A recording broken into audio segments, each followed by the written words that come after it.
Thanks for sharing a couple chapters of Act 2 of Bubbles to Boardroom. Yes, you got a preview. I did, and I have to say, I was very interested in distributors. We'll get to that in a moment. Uh-oh. But because That's going to get me in such trouble. Women for WineSense is kind of what I'm involved in, Yes. I really loved reading about this. And since I was in New York City at the time when I joined Women for WineSense, I didn't know all the backstory and found it fascinating. Talk to me about this. It's quite a story, actually. In the late 80s, you may remember that there was a big push, anti-alcohol push going on, and a lot of misinformation in the press because the anti-alcohol people were the only ones speaking up. And so many of us in the wine business felt sort of beleaguered by this kind of stuff.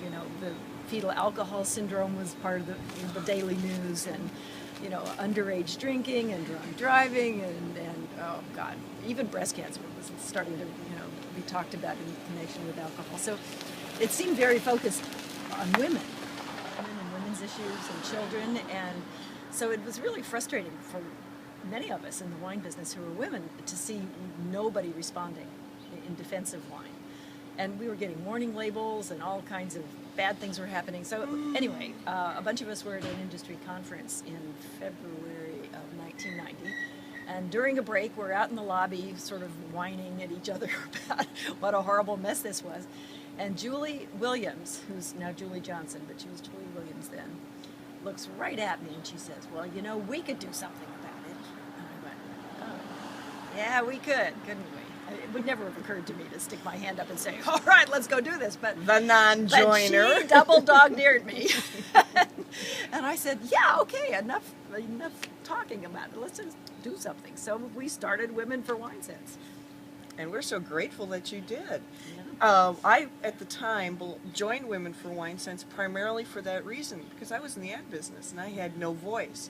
I joined the National Wine Coalition. I joined anything that anyone would let me join, because as a consumer I was very upset.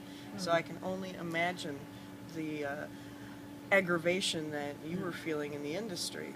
But I have to tell you, that was quite a moment, because as soon as we all sort of thought, we could do something about this, the energy, all of this pent-up energy, the frustration just, got channeled into a really positive direction. And we started off to educate ourselves about all the really good research there is about wine and health.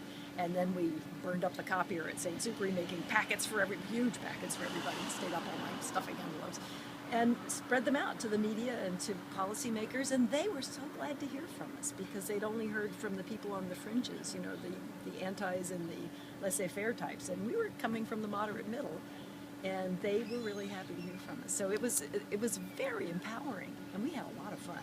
Oh, I can only imagine. I loved that part of the fact that the media paid attention to the middle of the road. We're in such a different environment now that then sensibility made sense. That's right. You didn't have to be crazy for them to listen to you. Anybody listening out there?